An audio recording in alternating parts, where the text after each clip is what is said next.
Hello बच्चों, तो आज हम फिर मिलते हैं छोटे से नए वीडियो के साथ। आज का वीडियो है प्रकृति कक्षा 5 कितना सीखा 4। तो पहला अभ्यास कार्य है, इसमें रिक्त स्थानों की पूर्ति कीजिए। बीज को और ख़राब कर देते हैं। तो बच्चे, जो बीज होते हैं, हमारे अनाज होते हैं, इनको कौन ख़राब करता है? आपने भी देखा होगा, सबसे ज़्यादा तो क्या होता है, गेहूँ है, उसमें घुन लग जाता है। घुन क्या करता है, बीज का खोखला कर देता है। चूहे काट देते हैं, अनाज को खा जाते हैं, जिनसे बीज खराब हो जाते हैं, वो बीज उगते नहीं। तो बीज को क्या होता है, चूहे खराब करते हैं और घुन खराब करते हैं। इसके अलावा जो दालें हैं, चावल वगैरह हैं, उसमें कुछ कीड़े लगते हैं, वो कीट भी बीजों को खराब कर देते हैं। बीज से नन्हे पौधे का बनना बीज का अंकुरण कहलाता है। बच्चों, अंकुरण होता है ना बीजों में।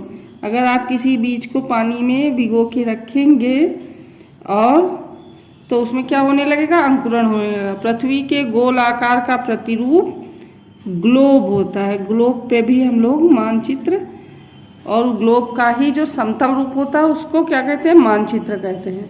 भारत महाद्वीप में स्थित है, तो भारत एशिया महाद्वीप में स्थित है।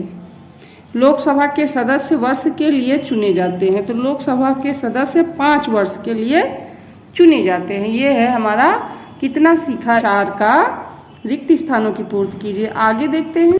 आगे है मिलान कीजिए खंड का से खंड खा का।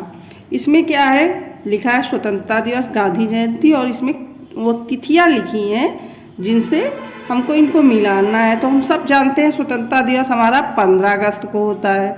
गांधी जयंती 2 अक्टूबर, गांधी जी के जन्मदिन। पृथ्वी का सबसे गहरा स्थान क्या है, मेरियाना गर्त, जो कि प्रशांत महासागर में है। सबसे बड़ा महाद्वीप है एशिया। और पृथ्वी पर जल भाग कितना होगा बच्चों, 71%। ये हमारा हो गया सही मिलान कीजिए। अब हम निम्नलिखित प्रश्नों के उत्तर लिखिए। तो ये प्रश्नों के उत्तर नोटबुक में कर लेते हैं। तो पहला अभ्यास प्रश्न है, मूलांकुर और प्रांकुर से आप क्या समझते हैं? तो बीज पत्रों को खोलने पर जो संरचना दिखाई देती है उसे भ्रूण कहते हैं। इसका निचला सफेद भाग मूलांकुर तथा ऊपरी भाग प्रांकुर कहलाता है। मूलांकुर से जड़ तथा प्रांकुर से तना बनता है।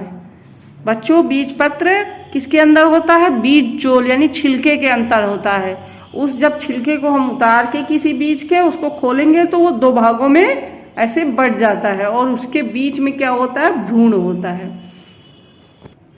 अगला प्रश्न है, बीज के अंकुरण के लिए किन किन चीज़ों की आवश्यकता होती है? हम लोग इस पाठ का अभ्यास कार्य भी कर चुके हैं। तो बीज के अंकुरण के लिए हवा, पानी तथा उचित ताप की आवश्यकता होती है। किसी भी बीज को, किसी भी पौधे को पनपने के लिए इन 3 चीज़ों को आवश्यकता बहुत ज़्यादा होती है। न्यायपालिका के क्या कार्य हैं? हमारे देश में नियमों कानूनों की रक्षा के लिए न्यायपालिका की व्यवस्था है। न्यायपालिका का कार्य है कानून के अनुसार न्याय करना। अगला प्रश्न है, शासन के कितने अंग होते हैं और उनके क्या कार्य हैं? तो बच्चों, हम जानते हैं शासन के 3 अंग होते हैं, व्यवस्थापिका, कार्यपालिका और न्यायपालिका। व्यवस्थापिका का काम है कानून का निर्माण करना, जिसमें ये लोग आते हैं ना, लोकसभा, राज्यसभा और हमारा राष्ट्रपति आता है व्यवस्थापिका। कार्यपालिका का काम है कानून को लागू करना, तो इसमें प्रशासनिक विभाग आ जाता है। न्यायपालिका का कार्य है कानून के अनुसार न्याय करना, जो हमारे कोर्ट है, न्यायालय, उच्च न्यायालय, सर्वोच्च न्यायालय, इनका कार्य है न्यायपालिका का। गांधी जी के योगदान के बारे में लिखिए।